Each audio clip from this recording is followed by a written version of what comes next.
Olá, pessoal. Estamos aqui hoje para mais um toque funcional. Infelizmente, ainda com gravação via Zoom, em respeito ao distanciamento social que nós ainda estamos mantendo. Então, preferimos fazer via Zoom, mas trazendo sempre um conteúdo interessante para quem quer se aprofundar nos conceitos que fundamentam a prática ortopédica funcional. E hoje a gente vai conversar um pouquinho sobre a relação entre a boca e a postura corporal.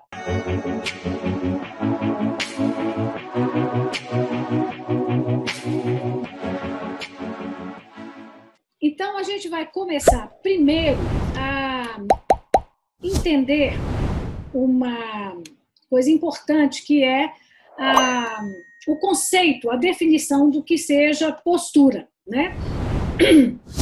Porque a postura corporal, no seu sentido mais amplo, né, ela tem que ser entendida como a resultante do conjunto de forças musculares que atuam o tempo todo, ok? Para compensar a força da gravidade e de outras forças que podem desequilibrar, né, o sistema, por exemplo, um vento, qualquer outro tipo de força, né?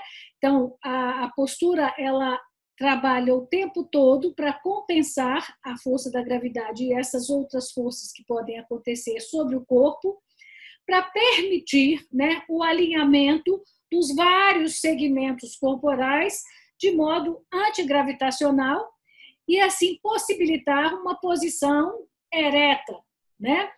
Mesmo que a gente esteja assentado, tem uma posição ereta de tronco, né? E a gente só consegue isso quando a gente tem postura. Pode estar certa ou errada, mas o conceito está relacionado com isso, né? Além disso, ela tem um papel de sustentação, né? Essas forças musculares, elas contribuem definitivamente, decisivamente, para a manutenção também da nossa consciência, né?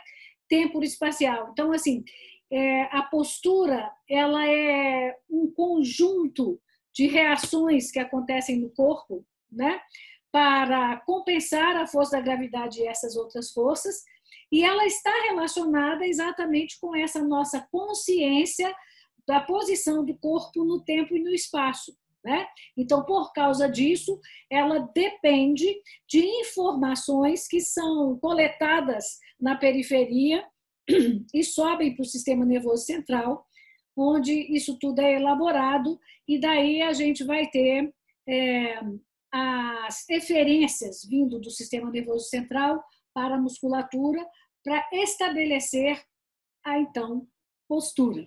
Então, é um processo extremamente complexo que sofre, né, uma série de influências, né, e a gente precisa entender quais são os mecanismos envolvidos no estabelecimento dessa postura corporal.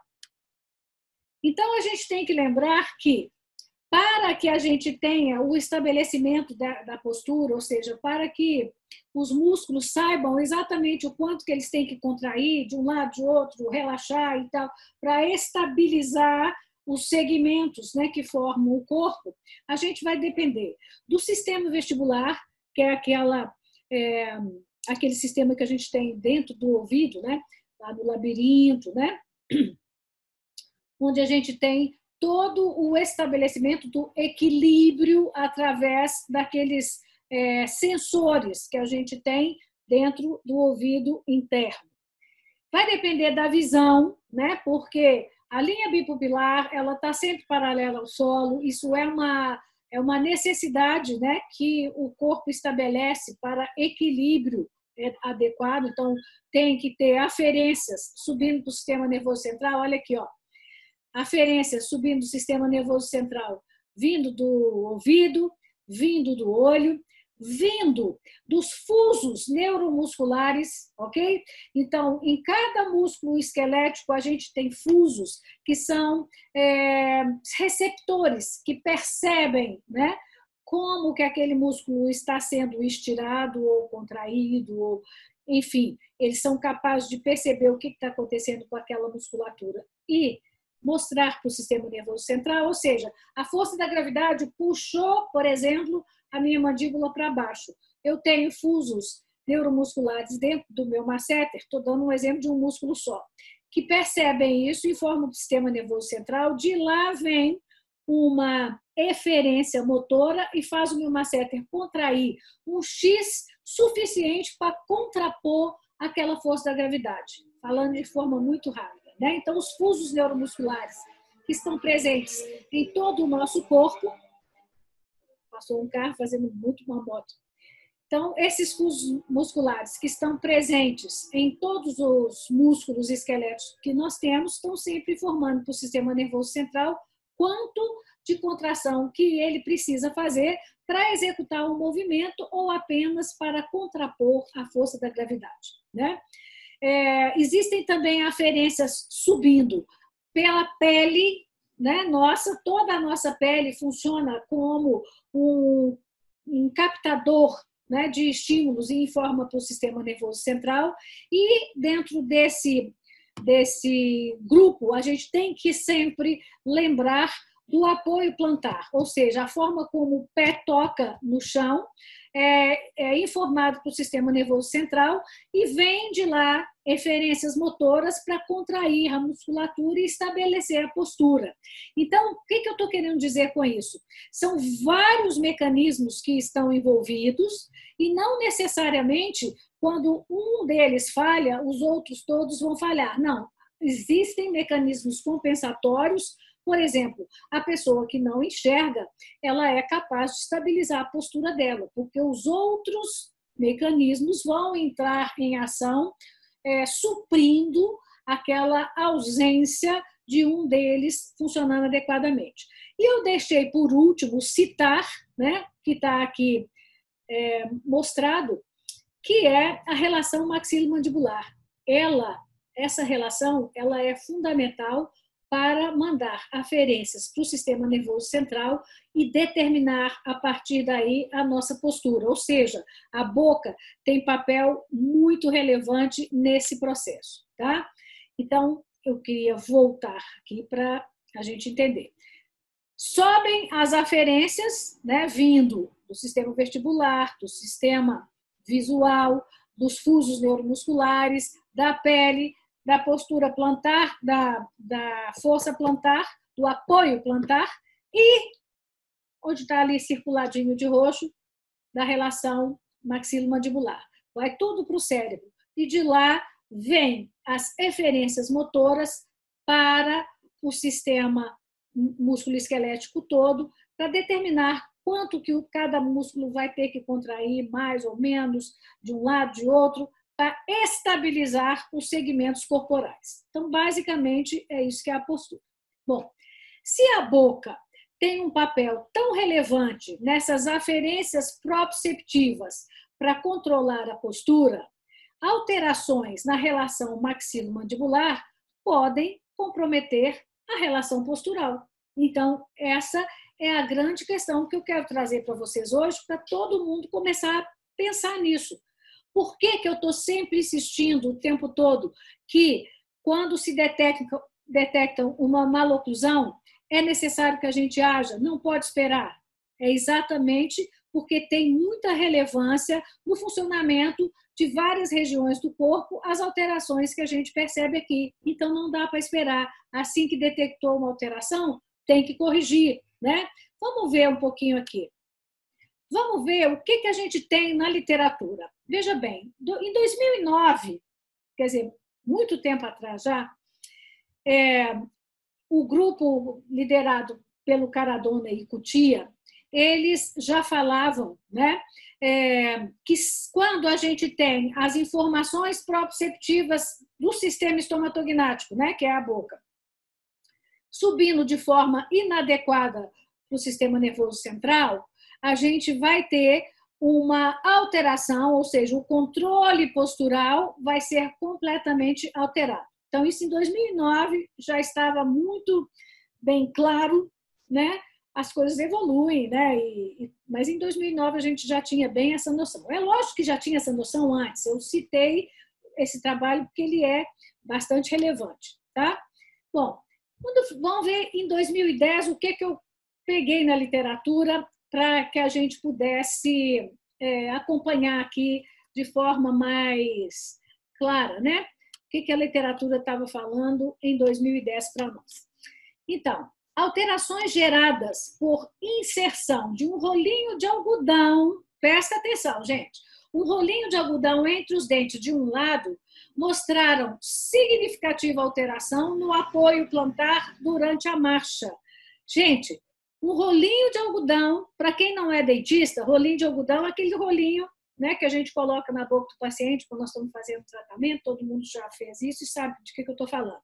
Se você coloca um rolinho de algodão daquele que é, né, macinho, e no final das contas a espessura vai ser mínima, e coloca na região posterior e pede o paciente para morder e verifica o apoio plantar dele, né, tem mecanismos de verificação disso, vai haver uma alteração significativa durante a marcha do indivíduo. Então, na hora dele caminhar, ele vai apoiar o pé de forma diferenciada porque tinha um rolinho de algodão colocado aqui. Imagine se esse indivíduo tem uma alteração significativa dessa mordida, como a mordida cruzada, ou mordida protrusiva, enfim, alterações maiores. Só o rolinho de algodão mudando já traz uma alteração visível e testável, né? No apoio plantar, imagina uma alteração de posição de mandíbula. É óbvio que o corpo vai fazer compensações, né? E muitas vezes o apoio plantar não está tão alterado quanto a gente pensava, porque aconteceram compensações nos segmentos. Eu acabei de falar que o objetivo da postura corporal é fazer equilíbrio entre os segmentos. Então, esses segmentos, às vezes, estão desequilibrados, mas um compensa o outro. Vamos imaginar o seguinte, um pedaço veio para cá, o outro veio para lá, no final das contas, lá embaixo, o apoio plantar ficou ok, mas não necessariamente significando que está saudável. Então, é importante que a gente compreenda isso, né? Cada um daqueles pontos que eu falei que faz aferência podem estar alterados e os outros tentando compensar, gerando resultantes não muito favoráveis no processo de homeostasia do corpo, né? Vamos lá, vamos ver o que mais.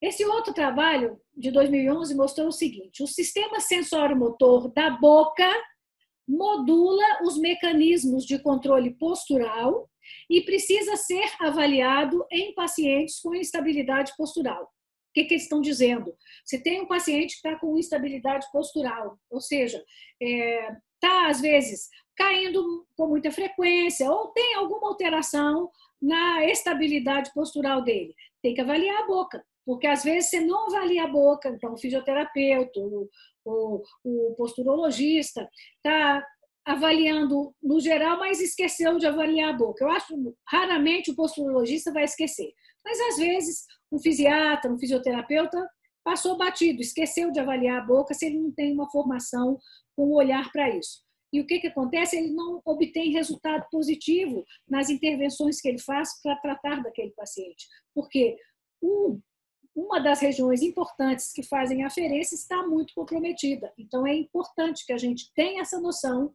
e que todos nós saibamos, né, da relevância dessa questão postural. Esse trabalho de 2013 mostrou que 13% das crianças com alterações sagitais ou verticais na relação da maxila com a mandíbula apresentavam alteração de marcha. Isso não é pouco, né, gente? É bastante, né? Esse outro trabalho mostrou o seguinte, que existe uma correlação importante entre as classes de Engel, ou seja, entre classe 1, classe 2, classe 3, para quem está me ouvindo, que não é da área odontológica, paciente que tem alterações nas relações dentárias, falta de espaço, uma série de questões, apinhamentos, ou tem que a gente chama de classe 2, a maxila à frente da mandíbula, e a gente chama de classe 3, a mandíbula à frente da maxila. Então, existe uma correlação importante entre esses três tipos de possibilidade de relacionamento da mandíbula com a maxila e o ângulo de Clark, que é um ângulo medido pelos posturologistas, né? Está aqui mostrando para vocês. É um ângulo medido de acordo com a forma que o pé está apoiando, né? Então, esse trabalho mostrou uma relação direta entre as duas coisas, que é muito relevante, né? Esse outro, já de 2018, mostrou o seguinte, que maloclusões podem interferir na performance de atletas, o que justifica intervenções preventivas e corretivas oportunas. Ou seja, se você tem um filho que é atleta, se ele não tiver a oclusão adequada, ele pode ter uma performance na execução, né, do esporte dele prejudicada por causa daquela má oclusão. Então, a gente precisa propiciar para as nossas crianças, o mais cedo possível, um bom relacionamento maxilomandibular, para que depois, se ele quiser ser um atleta, ou qualquer outra profissão que ele quiser ter, para ter uma boa postura, é importante que a boca esteja funcionando de forma adequada. Esse já é de 2020, e ele fala o seguinte, foi publicado no Frontiers in Physiology, ok? A influência da oclusão na dinâmica muscular e no tônus muscular. A oclusão condiciona a estabilidade e a biomecânica muscular. É a conclusão do trabalho, ok? Então, a gente precisa pensar nisso, é muito relevante. E esse outro, eu finalizo com esse aqui, de 2020 também, fala o seguinte, mordidas cruzadas unilaterais posteriores afetam a postura corporal, porém, não há correlação direta entre o lado da mordida cruzada e o lado afetado. Então, por que eu botei esse por último? Porque isso é um conceito que a gente tem que ter muito claro. As coisas não são simplesinhas. Ah, está cruzado aqui, o ombro baixou de cá, ou o quadril subiu de lá. Não é assim. Para cada indivíduo vai haver uma compensação diferente, não há essa padronização que a gente às vezes já chegou a pensar que havia, não existe, né? Esse trabalho de 2020, então não existe essa correlação direta, mas existe uma correlação forte e intensa, né? De que se tem uma mordida cruzada unilateral posterior, você tem compensações posturais, seja para o lado da mordida cruzada, seja para outro, porque o corpo vai achar o lado que vai ficar melhor ele compensar para tentar equilibrar os segmentos, ok? Então, esse foi o meu toque funcional de hoje, e eu acho que fica claro, então, para todos que intervenções oportunas nas má-oclusões precisam ser feitas não por causa dos dentes, gente, mas por causa da repercussão dessas alterações em outros sistemas, incluindo o sistema postural. Por favor, pensem sempre nisso, todos que estão me ouvindo, sejam da área odontológica ou sejam de outras áreas, tá? Aqueles que estão me ouvindo, sempre foquem nisso, que é a minha campanha atual, né? O dente não é o centro do universo, ok? Então, a gente precisa pensar no que está em volta do dente. Então, dentes tortos podem ser consertados até com 90 anos de idade. O estrago que esse dente causou, muitas vezes não pode ser consertado. E, pior do que isso, o estrago que esse dente torto causou pode interferir no funcionamento de outros sistemas e, às vezes, prejudicar a qualidade de vida do indivíduo. Então, é isso que a gente tem que pensar. Dente torto, a gente conserta. Enquanto tiver osso e dente ali dentro, a gente conserta. Pode ter 90 anos. Mas as alterações geradas por essa condição de alteração de posição de dente, nem sempre a gente consegue corrigir. E muitas vezes já causou muito estrago e prejudicou a vida do indivíduo. Esse foi o meu toque funcional de hoje. Um beijo. Na quinta-feira a gente tem o OFMcast. Vamos conversar um pouquinho mais sobre postura. Vejo vocês depois.